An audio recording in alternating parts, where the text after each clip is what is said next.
Well, welcome back. Today we're going to talk about the engineering notebook.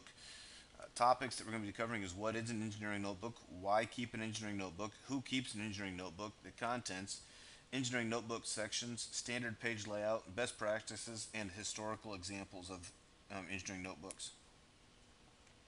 What is an engineering notebook? An engineering notebook is a book in which an engineer will formally document in chronological order all of his or her work that is associated with a specific design project.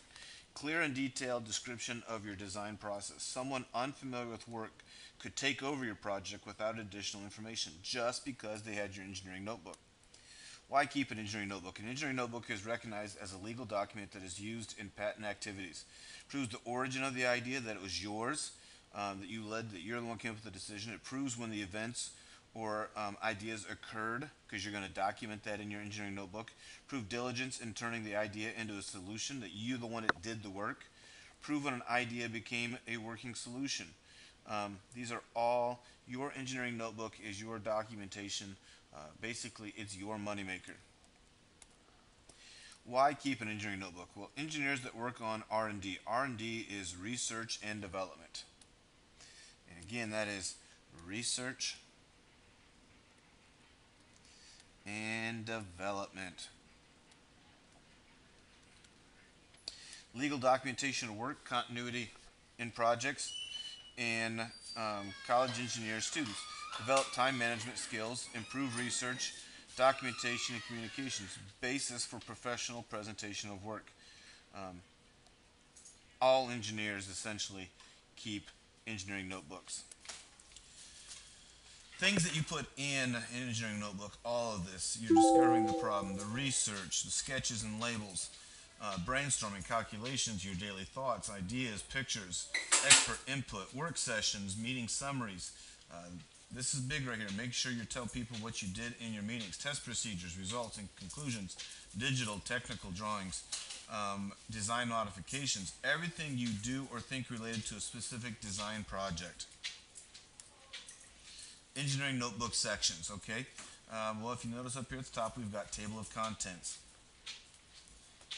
And then through here, they've got, they're telling you with the table of contents what the page number is over here on the left. On the right, they're giving you a date and they're giving you a title so that you can real quickly go through a notebook and find out what page do I want to go to. Let me see here. I'm looking for something that says turbidity research. Let me see, right here, turbidity research. That would be approximately page 29, and the person did that on October 27th, 2010. At any rate, table of contents, general chronological entries, reference, business, expert, context. All of these things would be different sections. Standard page layout. Well, every page is going to be quad ruled paper. All right. All pages are numbered. They have to be numbered. They have to be numbered. They have to be dated. They have to be signed by the designer.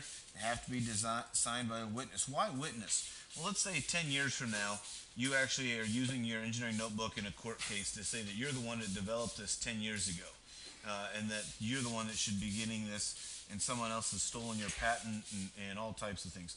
Well, right there, your witness, if you've got their signature, you're not trying to remember who is the person that was with you when you were designing this. You have your person to say, yeah, 10 years ago, Jimmy had this done, and this is his idea.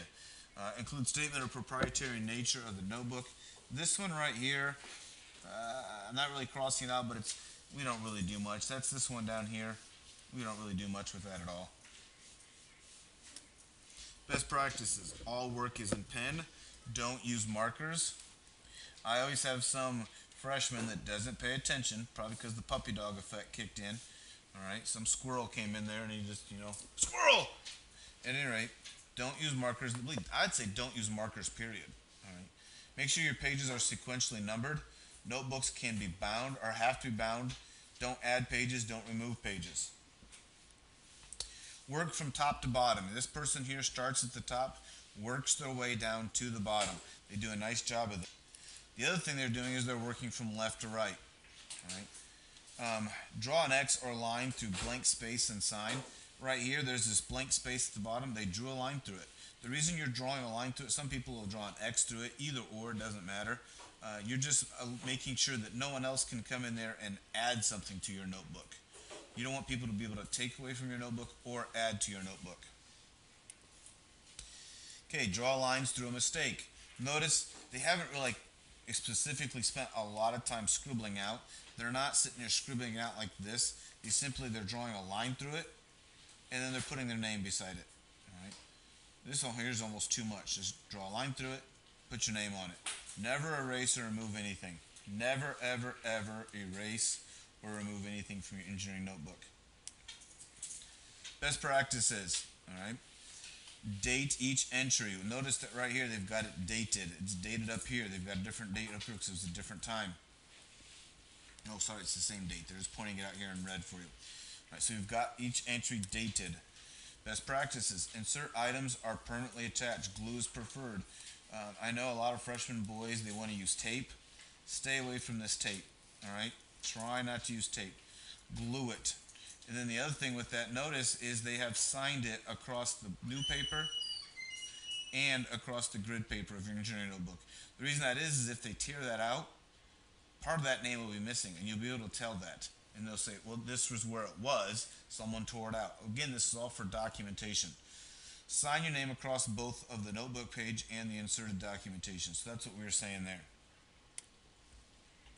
Other best practices. Sign and date each page. All right, so your name is signed down here, and your witness is signed down here, and you've got a date. All right, store the notebook in a safe location. We know where that's going to be. Where's it going to get saved? It's going to get stored. It's going to get stored in the classroom. All right, so that's going to be in the classroom. Other best practices are to include annotations. Label all parts of the sketch. Describe each sketch. This is what we call annotations. This is the part that a lot of freshman boys don't like to do. These are annotations down here. These are the annotations. These are annotations. This is annotations. Look at all this writing. All right, they've got a couple paragraphs worth of writing on here. Up here, they've got an idea. That's annotations. This is annotations. All right, we need annotations. Someone should be able to look at your engineering notebook and understand what you're trying to do without you having to explain it. Again, they should be able to look at your notebook and not have you have to explain it to them. Progress entries. Reflect on past tasks, successes, failures. Reflect on future tasks. What do I mean by future tasks? And what do you mean about past? Say what you've done. Say where you need to start the next time you begin. That way you don't have to go through it all again. You see it. Oh, hey, it says I need to right away start putting this motor together. All right, or I need to start figuring out how this is going to get hooked up to the motor. Best practices: be neat, be accurate, be legible, and be thorough. All right, this right here has to do with making sure you're not sloppy. Accurate. This right here means you take your time. Legible. Right? Well, that's kind of both those combined. Thorough. All right. Thorough means you care about what you're doing. Okay, here's one from, oh geez, what's the date on here? 1939. Here is a paint pot that was created here. All right, notice he's got lots of annotations on here. He's got drawings, all right, but lots of annotations on here. All right, this one's from 1943. All right, if you look at here, he's got all types of annotations on here of this electromechanical flycatcher. All right. This is a tennis racket from 1974. Numbers, extra drawings, annotations to explain how it's going to work. Well, hey, that's all I really have for you today. I'll catch you on the flip side.